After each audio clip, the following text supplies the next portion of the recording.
Hello everyone and welcome to a book review for Gothicana by Runix.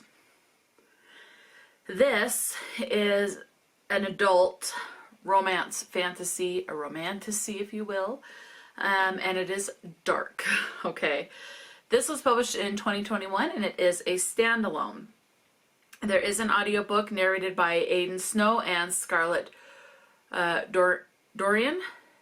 So I started listening to the audiobook while I read along. However, I had to stop the audiobook because there were some differences, big enough differences that I know it would hinder my enjoyment of listening to it while reading along. And those differences are that there were some sentences that were completely omitted that were still in written format. Word usages were different, and so it would bug me enough. Now I think if I were to alternate between the two, that would be different. I think I would still be able to get what's going on, but to do them both at the same time, no. So I only physically read this, but there is an audiobook. I did not write down how long the audiobook is. Usually I write those down. I think it was about 10 hours, maybe almost 11 hours for the audiobook on standard one-time speed. Usually I write it down, but I didn't. So, yeah, what is this about? So we have two POVs in this. I would say 96 to 97% of the time we are following Corvina. Yeah, Corvina. I'm like, am I saying that right? At least that's how I pronounced it in my head while I'm reading the book. Corvina. She is 21 and she grew up with not great circumstances. Her mom and dad both suffer from mental health issues and her dad has passed away. And you learn that within the first chapter of her POV. She gets an invitation to go to this school called Varanmore. And so she accepts and she decides to go to the school. She does hear some voices and gets some lustful feelings towards someone in the book. And you're watching as they kind of fight against it, but then they cave into the lustfulness. They do have sex. And then they decide to go ahead and let things run their course and fall in love and all of that. That is the romance part. The fantasy is mostly just the paranormal fantasy stuff. There's talk of witches and devils and there's hauntings, and that's pretty much the fantasy element. So Corvina is at the school. She makes some friends. There's two classes we see her in. I don't remember what one of them is, but the one that we see her in predominantly is a literature class. And so they're talking more about literature and stuff. And she's going to write... is going to read Dracula, so there's some references to Dracula and things like that. So one thing about this particular edition that I have, so the edges are purple, but each chapter has an image, black and white image, just like this. And each image is different. So let me find another one. And they all have quotes. This I would consider as dark academia. It is gothic and it takes place at the school. So, I mean, yeah, that's pretty much it. The other POV we're following is VAD, V-A-D, like Delta. So, Victor, Alpha, Delta, V-A-D, whatever it is. VAD, and he is the male POV, the male main character. That we are following. He lusts after Corvina, calls her his little crow, because she has black hair and purple eyes, and you are fixated on that throughout the entire book. How she's got purple eyes and black hair. And she was named Corvina after, which is like another word in another language or something having to do with a raven or a crow. It kind of alternated between the two, so I was left a little confused of which one it actually is. But either way, it's like raven black hair and she's Little Crow is her nickname. Vad, there are some things about him I really don't want to say because you find out his secrets. So he has a lot of secrets and you're learning about them as Corvina learns about them as well. So I'm going to leave that at that. So there's not a lot, like maybe 4 or 5 chapters out of this whole book of like 30 chapters is Vad's. And his point of POVs are only like, at the most, 3 pages, usually about 1 to 2 pages. This is told in third person.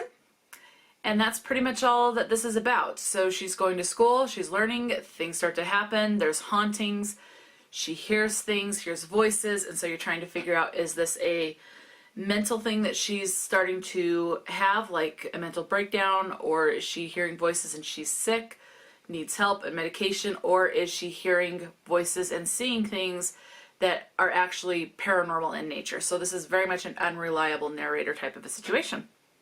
And so you're trying to figure that out along with her. She doesn't even know if she can trust herself, let alone certain other people in this book. So you're following through all of that with her. Very dark. Loved it. She reads tarot cards. So yeah, and that's referenced a little bit. Okay. Let's get into representation. There is one character in this, not the main character, but one of the little side friends that pops up every now and then. It does mention that she has black skin or something along those lines. So she is black. And that's everything else as far as representation, as far as whether there's going to be LGBT or racial diversity, that's going to be up to your imagination. Because the only thing is just the one character who's mentioned is black, and that is it. As far as other things that are depicted in this, you do have mental health representation because Corvina is struggling, doesn't know if it's all in her head that she needs mental help with, or again, if it's all paranormal stuff. But it does mention, and it mentions this within the first chapter, in her point of view, it confirms that her mother has schizophrenia, as well as her dad. So both of Corvina's parents have schizophrenia. Her mother also has dementia. So if dementia and schizophrenia talk is difficult for you, then you will want to avoid this because it does delve into that quite a bit. And that's one of Corvina's fears, is that her mind is going to break and that she is going to have the schizophrenia like her mother does. And it could develop at any point. She is at a higher risk for developing it because she does have a parent with it, but at an even higher risk because both of her parents have it. Suicide is depicted, and I believe that, if I remember right,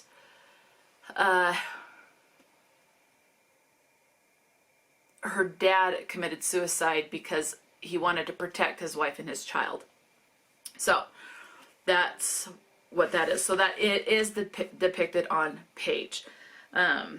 So please be aware of that. Use caution going into this. Now, before I get into word counts, I want to read the little flap here on the back that is about the author. Rue Nix is a USA Today and international best-selling author of romance. Her stories range across subgenres from dark contemporary to gothic to historical to fantasy and more, and are currently being translated into more than 10 languages. Her pen name has a very, very special meaning to her, and that is all that says.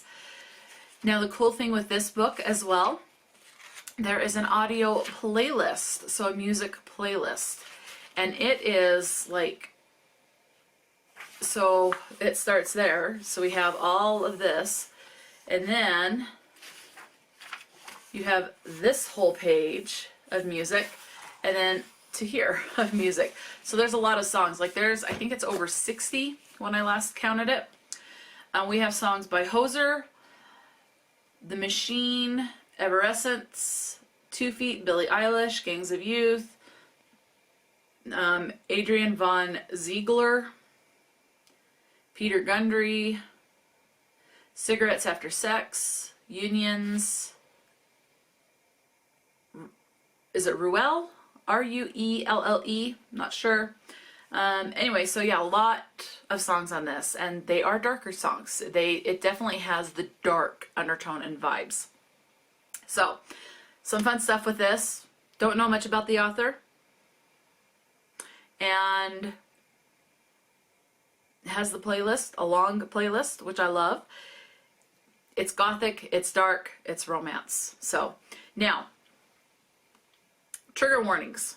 We have mentions. So not only do we have the word suicide coming up, which I will get into the word count for that, but we do have mentions of suicide. You have talk of a taboo sex situation between a teacher and a student, so that power dynamic there. You have talk of a mental asylum or mental institution. I think both words are kind of used. Anyway, you have sexual assault is mentioned, but it does not get descriptive. It's just something that they just say it happened type of a thing. The word masturbate does come up, or a scene where someone masturbates comes up. Abortion is lightly touched on, and you actually do have suicide depicted on page. It does not get overly graphic, but it does get a little bit more descriptive. So you have talk of suicide a lot, but then you also have a depiction of suicide. Yeah. It actually does get a little graphic. I'm remembering the scene. So yes, do be aware. So definitely be cautious. So those are the trigger warnings, as well as sex scenes. It is explicit. The language is rough. The sex is explicit. There are at least, and I could have missed a tally here or there just because I was so deeply entrenched in the book that I just forgot to write a tally down, but there are at least 7 open door sex scenes. You're seeing it all. So just be aware of that. There's at least 7. And this is with the...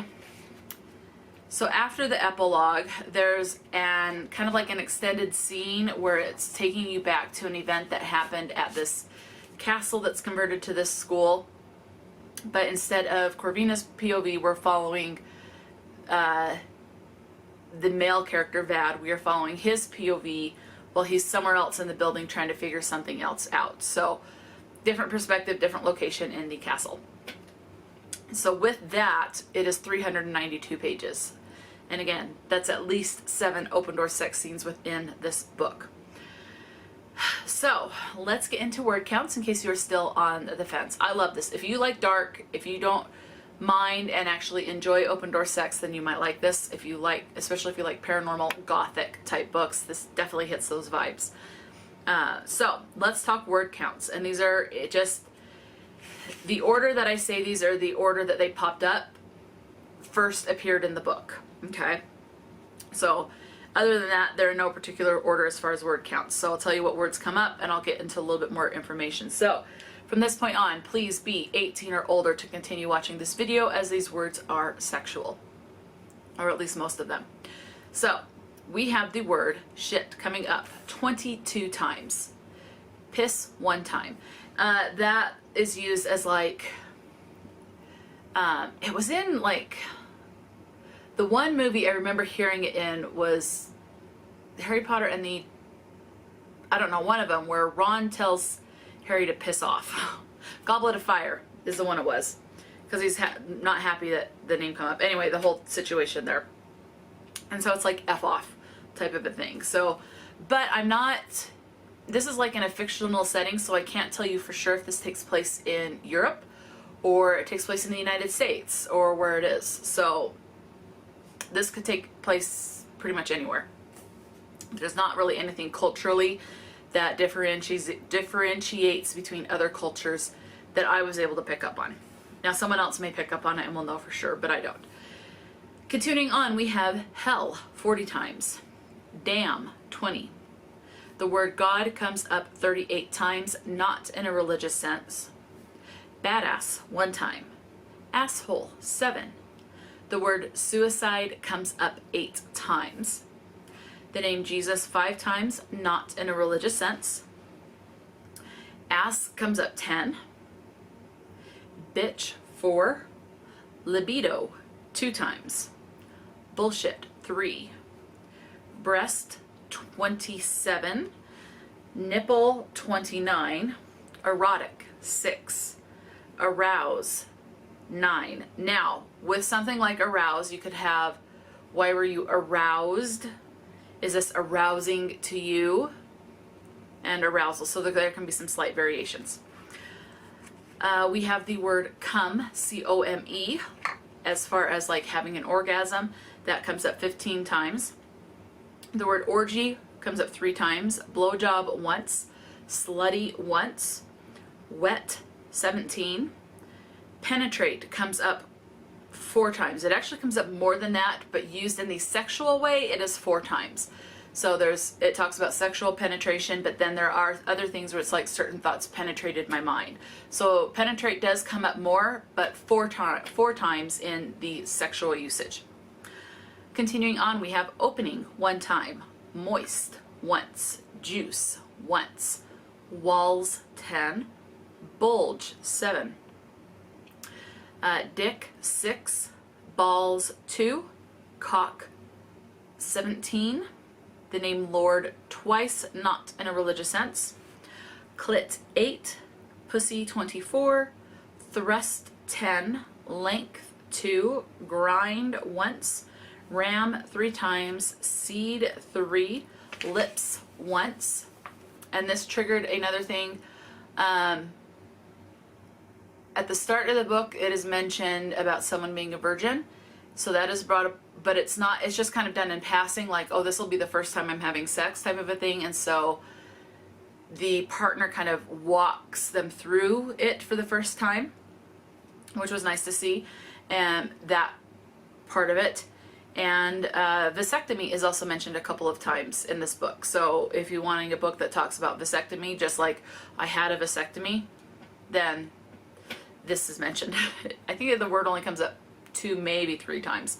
I think twice. Anyway, continuing on, we have nub once, orgasm 3 times, bastard 5, tits once, pound once, riding once, whore twice. So basically like slut shaming another woman. The word slut does come up once. Turn on 6 times, booty call once, hard 3 times, erection once, drill once, folds 1. Whoa, what happened there? Folds once, fondling once, and the word fuck comes up 98 times. So again, this is rougher with the language. And I did mention at the beginning, you do have loss of a parent through suicide, so you do have loss of a loved one. But I would say loss of a loved one comes up more than just the loss of Corvina's parent as well. It does get mentioned at one point for someone that had a traumatic past and things like that. A lot of the kids in this, or the adults, because they're all 18 or older. Corvina is like one of the oldest ones there, and she's 21 as far as one of the students. So 18 to 21 is your age range for the characters, majority of the characters in this. A lot of them, there is talk, a lot of them had a rough childhood. So you're talking like foster care, going from home to home, loss of parents, maybe abuse, maybe, you know, so very lightly touched on. Some of them it doesn't even mention, you just know that everyone had a traumatic childhood. So, and this school takes in people that have had those traumatic childhoods where they aren't going to get the education and the care that they need otherwise, that they can actually get their education to get them on a path set for life from that point on.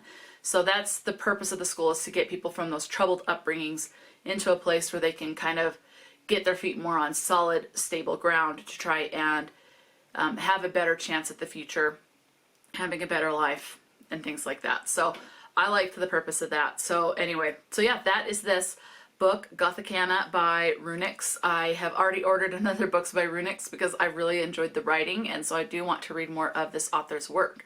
So let me know, have you read anything else by Runix? She has a series, Darkverse. So there's the Predator, the Reaper, the Emperor, the Finisher, and the Annihilator. It's the Predator, I think, that I have on order. So let me know, have you read Gothicana or have you read anything else by Runix? What are your thoughts? Are you interested to pick this book up, or is this one that you are going to give a pass? Let me know. Talk to me in the comment section below. And until next time, stay true to yourself and enjoy a good book, and I'll talk to you later.